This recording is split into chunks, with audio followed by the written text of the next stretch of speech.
Okay, good evening everyone. हम लोग इस वीडियो में पढ़ेंगे कैरोटिड ट्रायंगल के बारे में।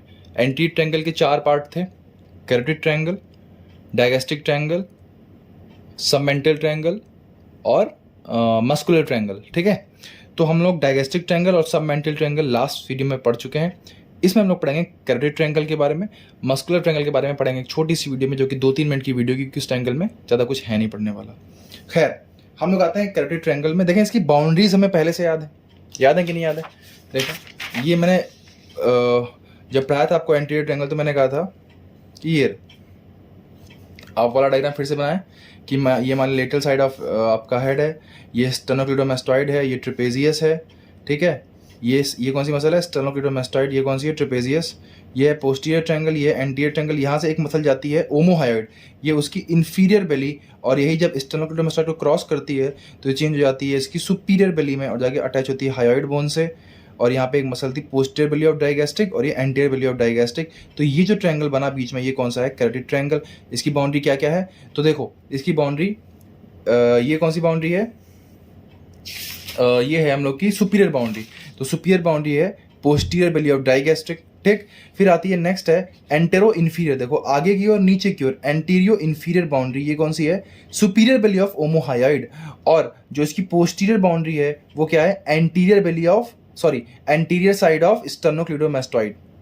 ठीक है, तो ये देखो बाउंड्री समझे कैरोटिड ट्रायंगल की। Superior is posterior belly of digastric, anteroinferior is ये कौन सी है? Superior belly of omohyoid, and posterior is anterior border of, ये क्या है? Anterior border of sternocleidomastoid. और ये हो गया हम लोग का बाउंड्रीज। ठीक, अच्छा, इसका नाम कैरोटिड ट्रायंगल क्यों है? इसका कंटेंट याद करना बहुत आसान है। पहली बात तो क्यों? क्योंकि इसके अंदर सब कैरोटिड कैरोटिड कैरोटिड कैरोटिड भरा पड़ा है, और इसीलिए इसका नाम भी कैरोटिड ट्रायंगल है। क्योंकि इसमें तीनों की तीनों carotid artery, that is common carotid artery, internal carotid artery और एक्सटर्नल कैरोटिड आर्टरी, वो तीनों आर्टरी इसके अंदर होती हैं। इसीलिए इसका नाम क्या है? Carotid triangle. ठीक, हमें इसकी बाउंड्री याद हो गई। अब आते हैं रूफ पे। देखें, रूफ के लिए मैंने आपको याद कराया था कि अगर आपको डायगैस्ट्रिक ट्रायंगल का रूफ याद है तो उसका रूफ बिल्कुल टिट्टो यही है, कुछ भी चेंज नहीं है।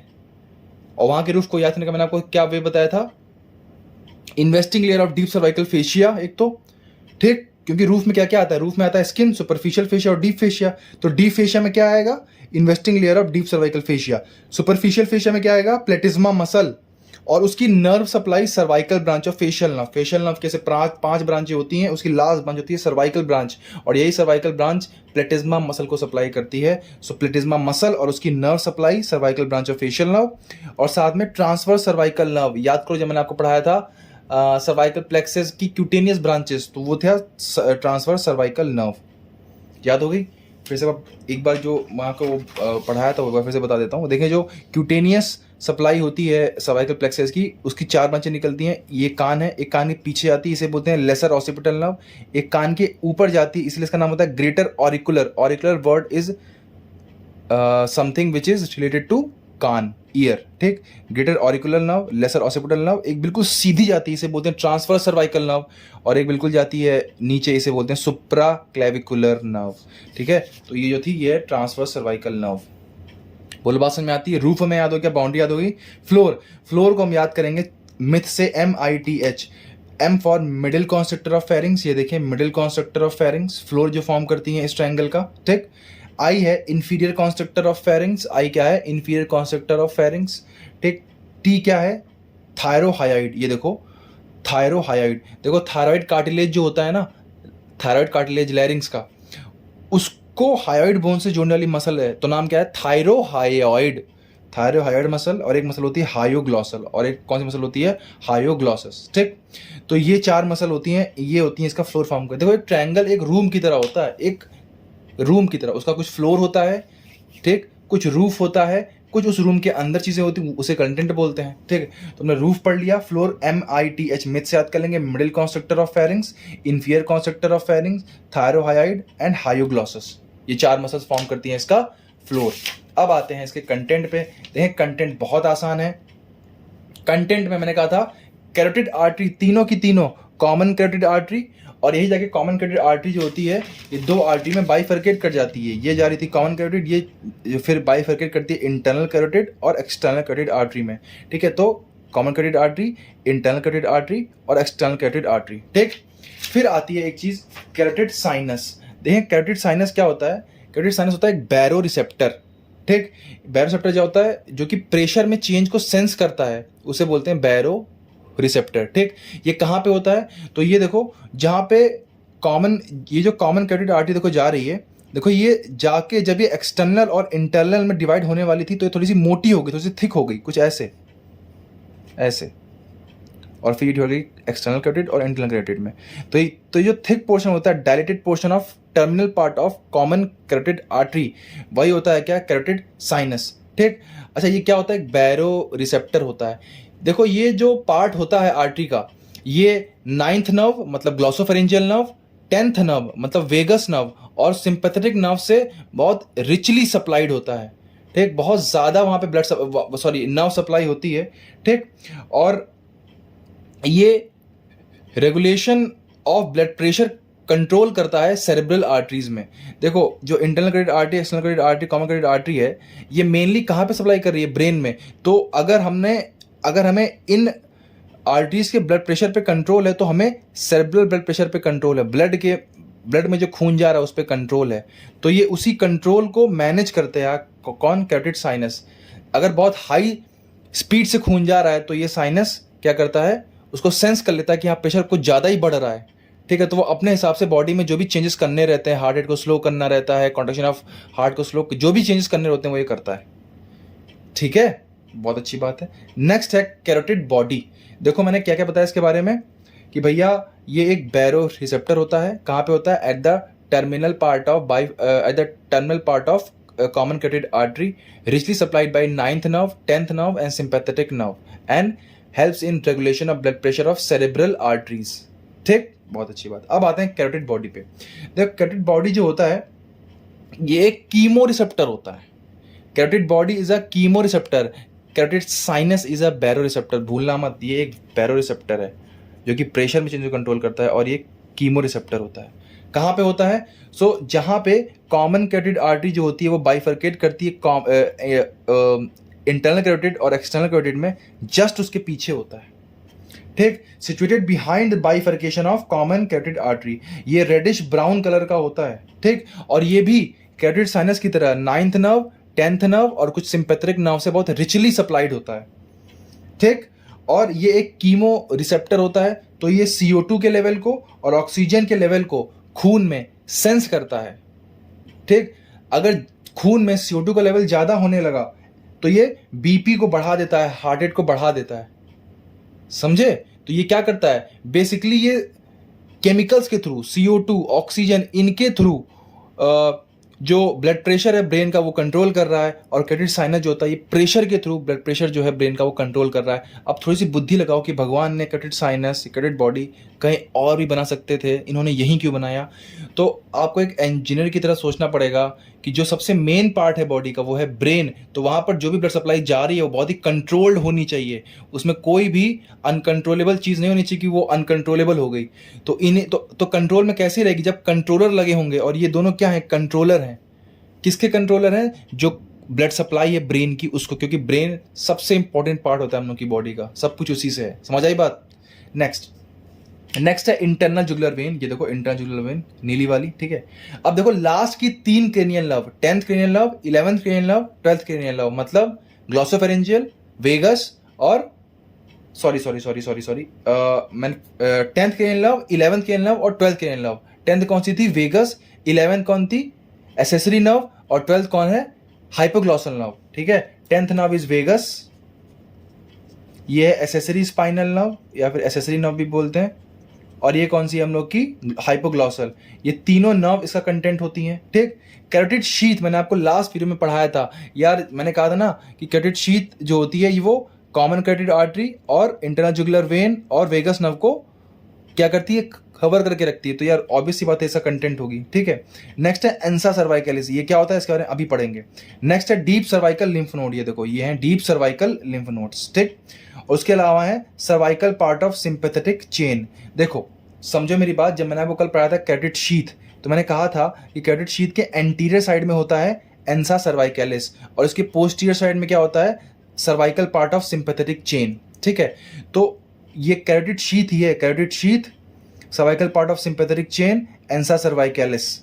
ठीक, ये पूरा इसी के अंदर होता है, तो ये पूरा का पूरा इसी का कंटेंट है। ठीक, डीप सर्वाइकल लिम्फ नोड ये हमें अलग से याद करने हैं, ये दोनों अलग से याद करने हैं। बाकी देखो कंटेंट कितना आसान है यार। Common carotid artery, internal carotid artery, external carotid artery, carotid sinus, carotid body, internal jugular vein, last की 3 cranial nerves, carotid sheath, ansa cervical, ansa cervicalis, cervical part of sympathetic chain and deep cervical lymph node. खत्म content. कैसे याद करें?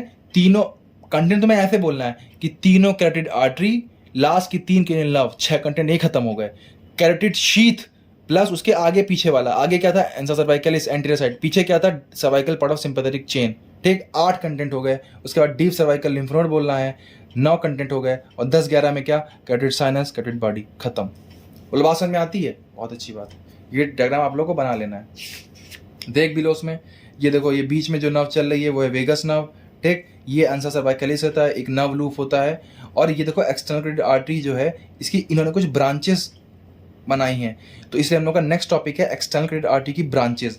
इतना important question है भाई साहब ये वाइवा के लिए, इतना इंपॉर्टेंट क्वेश्चन है कि तुम्हें ये अगर नहीं आता है तो एग्जामिनर जान जाएगा कि तुमने पूरे साल कुछ और ही किया है, पढ़ाई तो नहीं करी कम से कम। ठीक, तो एक्सटर्नल कैरोटिड आर्टरी की जो ब्रांचेस है हमें याद करनी है। कैसे याद करेंगे समझें। 3 एंटीरियर ब्रांचें हैं, facial artery, lingual artery, superior thyroid artery. 3 anterior branch है। एंटीरियर ब्रांच है इसकी, पोस्टीरियर ब्रांच है इसकी, मीडियल ब्रांच है इसकी और टर्मिनल ब्रांच है इसकी। ठीक, APMT। ठीक, AIPMT आपने पढ़ा होगा, AIPMT all India pre medical test, तो यहाँ पे APMT है। ठीक, ए में है 3, facial artery, lingual artery, superior thyroid artery. Posterior branches की 2 होती हैं। अब समझो पीछे है, इसका मतलब पीछे क्या होगा? पोस्टीरियर। तो एक का तो नाम ही है पोस्टीरियर ऑरिकुलर आर्टरी, मतलब कान के पीछे से जा रही है, तो पोस्टीरियर ऑरिकुलर। ऑसिपिटल आर्टरी, क्या ऑसिपिटल रीजन भी पीछे साइड ही होता है बॉडी के? तो occipital artery. M medial branch, बिल्कुल सीधी ऊपर उठती है, इसे बोलते हैं असेंडिंग फेरेंजियल आर्टरी। क्या बोलते हैं? Ascending pharyngeal artery. एक ascending pharyngeal artery. 2 terminal branch हैं, superficial temporal artery and maxillary artery. Superficial temporal artery and maxillary artery, ध्यान से देखो, याद ही करना है ये। ठीक, ये जो सुपरफिशियल टेम्पोरल और मैक्सिलरी आर्टरी है, इतना काम की चीज़ है। पैरोटिड ग्लैंड में जब हम लोग पढ़ेंगे तो उसकी आर्टेरियल सप्लाई, नर्व सप्लाई सब यही है, ध्यान से समझ लेना। ठीक है, तो ये हर जगह काम आएगा। एक्सटर्नल कैरोटिड आर्टरी की ब्रांचेस याद कर लें। 3 है इसकी एंटीरियर, FLS,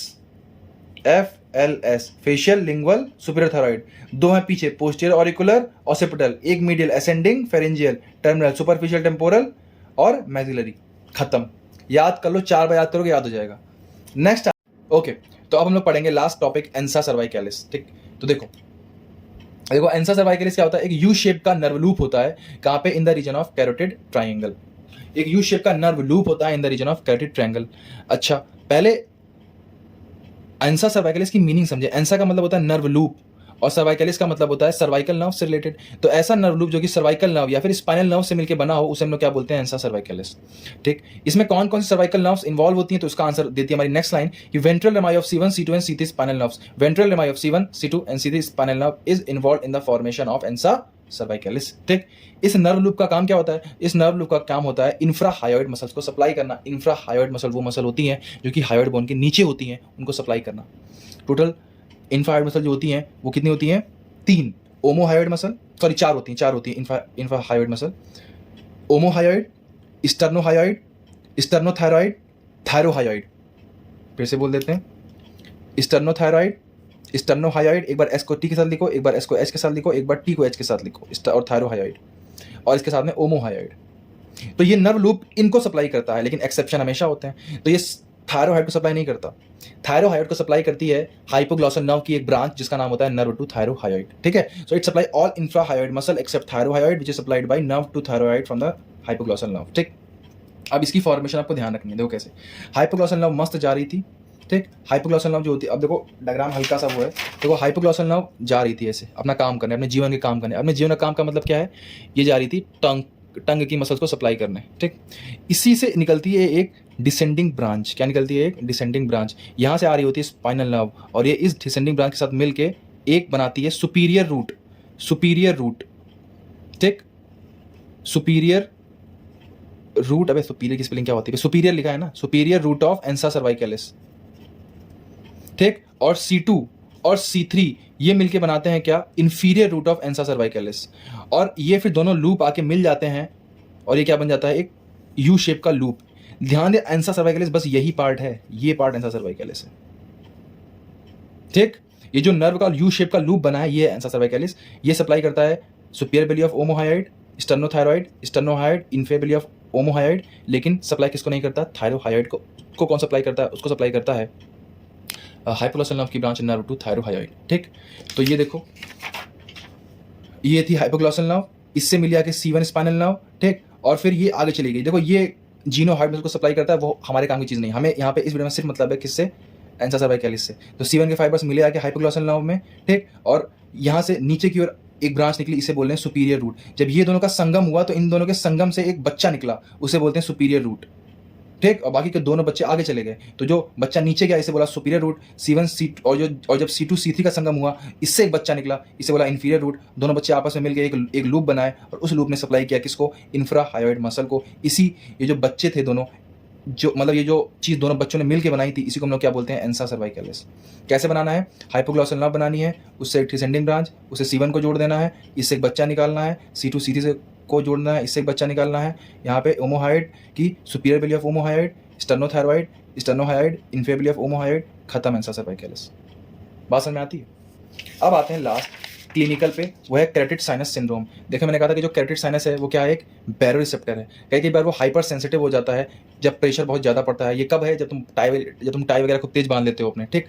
तो जब प्रेशर बहुत ज़्यादा हो गया है तो भैया ब्रेन में खून बहुत तेज़ी से जा रहा है, ठीक है। तो ये क्या करता है, ये फिर सिग्नल देता है कि भैया हार्ट रेट कम करो, हार्ट रेट कम करो, ठीक। इसकी वजह से फॉल इन बीपी हो जाता है, बीपी कम हो जाता है, और उसकी वजह से खून जो होता है ब्रेन में वो कम जाने लगता है, ठीक, क्योंकि इसने फीडबैक सिग्नल दिया था कि भैया आप हार्ट रेट कम करो। उसके से फॉल इन बीपी हुआ, उसके से खून कम जाने लगा, कहाँ तक, सेरेब्रम तक, और हो गया सेरेब्रल इस्चीमिया, ठीक।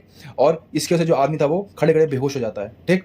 Hypersensitive carotid sinus often had sudden attack of syncope, मतलब सडन आदमी बेहोश हो जाएगा। कब, मेनली कब, जब वो अपना मुंडी घुमाएगा, on rotation of head, specially when wearing a shirt with a tie. या तो उसने टाई भी पहनी होगी, ये लौंडा है उसने टाई भी पहनी है खूब टाइट, ठीक, मुंडी जैसे घुमाई साइड में तुरंत बेहोश हो गया, ठीक। तो लोगों को लगता है कि उसने कोई बहुत सुंदर कन्या देख ली, जिसको देख के बेहोश हो गया। अरे सुंदर कन्या नहीं देखी भाई, क्या हो गया उसको हो गया केरेटिड साइनस सिंड्रोम, इस वजह से बेहोश हो गया। समझ आई बात, ये था इसका clinical. This was all about carotid triangle, ansa cervicalis, branches of external carotid artery, सब बहुत इंपॉर्टेंट टॉपिक है, ठीक है। आई होप आपको याद हो गया, वो वीडियो लाइक करें, ठीक है, चैनल को सब्सक्राइब करें, और जो नोट्स हैं इस वीडियो को आपको टेलीग्राम चैनल पर मिल जाएंगे। Thank you for watching the video, bye bye, good night.